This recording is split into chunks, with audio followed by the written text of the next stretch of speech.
안녕하세요. 끝까지 보면 도움이 되는 마준마 TV입니다. 많은 분들이 관심 있게 지켜보고 계신 것 중에 하나가 정년 65세 상향과 관련된 소식일 것 같습니다. 대한민국은 이미 초고령화 사회에 진입했고 65세 이상 인구가 빠르게 증가하고 있습니다. 연금 수급, 급속한 고령화 등 여러 가지 문제점들과 함께 논의되고 있는 대한민국 정년 연장. 최근 새로운 소식이 발표되어 오늘 영상을 통해서 전해드리려 합니다. 정부에서 법정 정년을 현행 60세에서 65세로 상향하자는 국가인권위원회의 권고를 수용하여 이렇게 추진한다는 소식이 전해졌습니다. 오늘 내용은 많은 분들이 미리 잘 알아두시면 좋을 것 같습니다.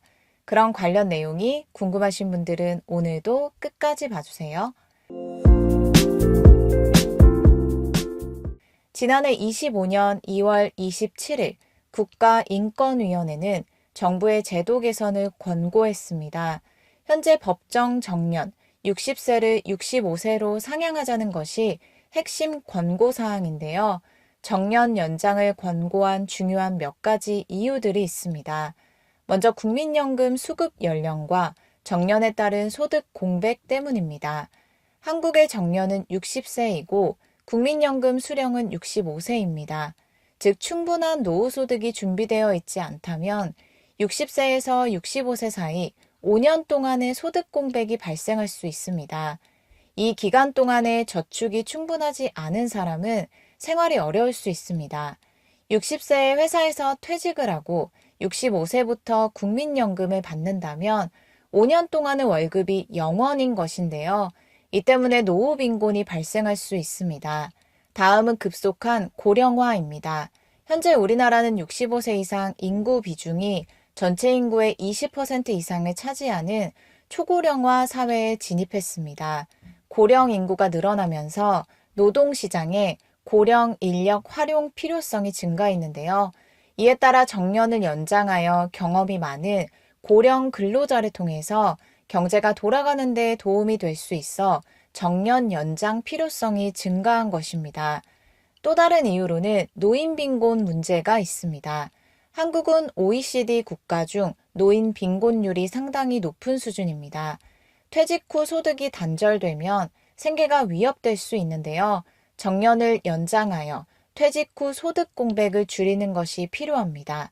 즉 정년 이후 소득 단절이 생계를 위협하지 않도록 정년을 연장하여 최소 65세까지 근로할 수 있도록 하여 생활 안정을 확보하기 위함입니다. 마지막은 고령 근로자의 인권 문제입니다. 정년으로 퇴직하는 것이 단순히 노동의 문제가 아니라 생존권, 일할 권리, 인간다운 생활권과 관련된 인권 문제로 보며 인권위에서는 이를 근거로 정년 연장을 권고했습니다. 직장 내 성과가 뛰어남에도 불구하고 법정 정년 때문에 퇴직을 해야 하고 근로를 원하는데도 강제 퇴직을 하는 것이 자기 권리가 침해될 수 있는 인권 문제로 보고 정년 연장을 통해 권리를 보장하기 위함입니다. 그리고 정부 정치권에서 정년을 65세로 연장하는 논의가 계속되어 왔는데요. 임금 체계 문제, 기업 부담, 청년 일자리 논쟁, 노사 갈등 등 여러 가지 이유와 함께 정년 연장이 논의되고 있는 중이었습니다. 그런데 최근 정부에서 공식적인 입장을 밝혔습니다.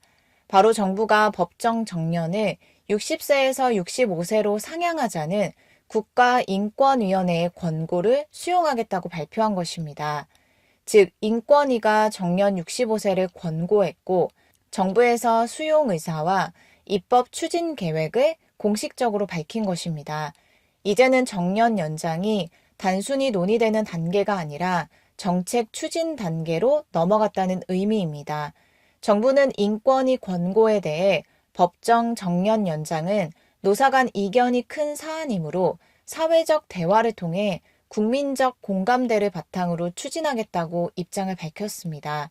그러면서 세대 갈등을 유발하지 않고 일자리 격차를 심화시키지 않는 방향으로 논의를 적극 지원하고 이를 토대로 국정과제인 법정 정년을 입법 추진할 예정이라고 답했습니다.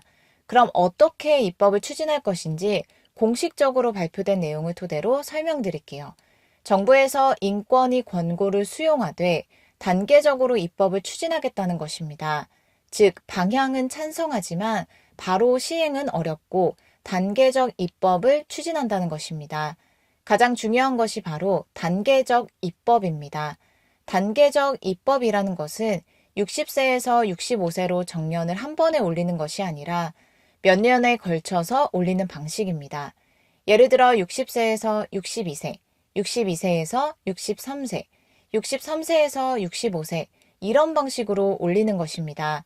그리고 정년 연장이 현장에 안착할 수 있도록 정부가 동시에 준비하겠다고 밝힌 정책들도 있습니다. 정년 연장이 부작용 없이 잘 진행될 수 있도록 다음 정책들도 같이 준비하겠다고 밝힌 것인데요. 제일 먼저 기업 부담을 완화하는 것입니다. 정년 연장과 함께 늘 거론되는 것이 있는데요. 바로 인건비 증가입니다. 정년을 60세에서 65세로 연장할 경우 고령 근로자의 인건비가 5년 더 발생합니다.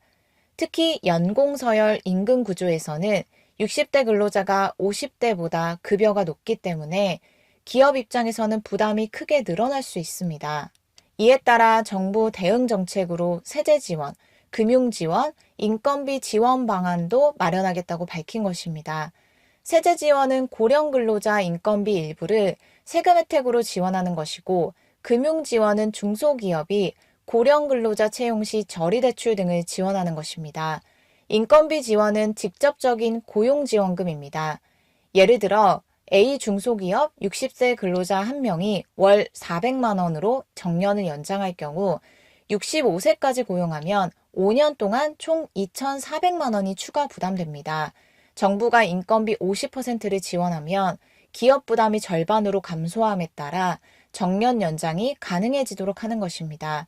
두 번째는 청년 일자리 보호입니다. 흔히 정년 연장을 하면 청년 일자리가 줄어드는 것이 아니냐는 우려의 목소리가 많습니다. 실제로 정년 연장만 하고 다른 정책이 없으면 중간 신입 채용 감소 가능성이 있는데요.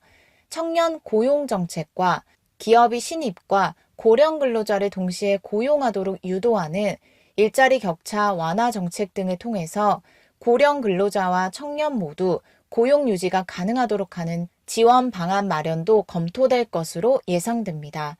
마지막으로 임금 체계 개편인데요. 한국 기업은 대부분 연공서열 임금 구조입니다. 즉 나이가 많을수록 임금이 증가하는 구조인데요. 정년을 늘리게 되면 60대 근로자, 급여가 기업 부담으로 증가함에 따라 현실적으로 바로 65세 적용이 어렵습니다. 이에 따라 임금 피크제 확대가 함께 논의될 수 있습니다. 사실상 정년 65세 논의에서 가장 중요한 것 중에 하나가 인건비 폭증이며 이 문제를 해결하려고 나온 제도가 임금 피크제입니다. 임금 피크제는 일정 나이 이후 임금을 조금씩 낮추는 대신 고용을 유지하는 것을 말합니다. 예를 들어 기존에는 30세에서 60세까지 근무하고 퇴직하지만 정년을 65세까지 연장하면 30에서 55세는 정상 임금을 받고 55세에서 65세는 임금이 감소하고 65세 퇴직하는 이런 구조로 바뀌는 것을 말합니다. 지금까지도 정부에서 정년 연장을 추진하면서 항상 같이 나오는 말이 있습니다. 바로 임금 체계 개편입니다. 하지만 노동조합은 정년 연장을 명분으로 사실상 임금을 깎는 것으로 이 제도를 강하게 비판하기도 합니다. 정부에서 단계적 추진을 말하는 여러 가지 이유가 있겠지만 그 중에 하나가 임금 문제를 해결할 시간이 필요하기 때문일 것입니다. 임금 구조를 바꾸면서 정년을 조금씩 늘리는 것인데요. 정년 연장과 임금 조정을 함께 추진한다면 예를 들어 다음과 같은 방향으로 시행이 될 수 있습니다. 확정된 내용이 아니라 예상되는 정책 방향이라고 생각하시고 보시면 도움이 되실 것 같습니다. 정년 62세, 임금 피크 시작이라면 55세까지는 정상 임금을 받고 56세 97%, 58세 90%, 60세 80%, 61세 75%, 62세 70% 이런 식으로 임금은 줄지만 일할 기간이 늘어나는 구조입니다.